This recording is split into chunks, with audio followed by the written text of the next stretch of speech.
Máš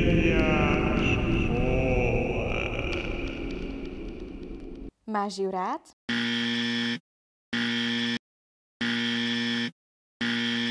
A toto chceme zmeniť.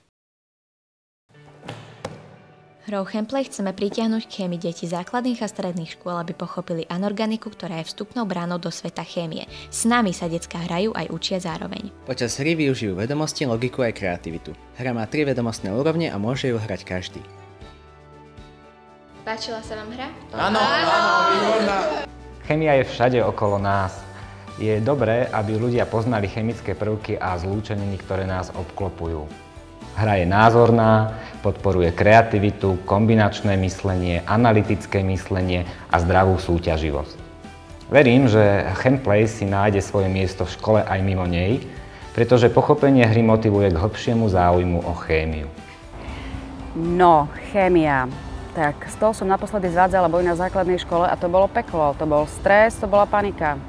Keby už vtedy niekto vymyslel takúto úžasnú hru, tak ja som mohla byť vynikajúca chemička.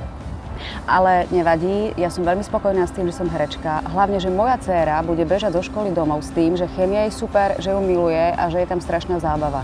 To bude pre mňa najväčšia odmena. No, okrem Oscara, samozrejme. Zo všetkých strán máme pozitívnu spätnú väzbu, ale aby sa hra dostala do škôl, potrebujeme aj vás. Darujte hru Chemplay v škole, kde ste študovali vy, vaši deti alebo akýkoľvek iný. Ak chcete, darujte ju svojim deťom či priateľom. Tvoj príspevok teraz dokáže reálne spôsobiť zmenu. Staň sa jej súčasťou. Inak ja som Iva. Aďa.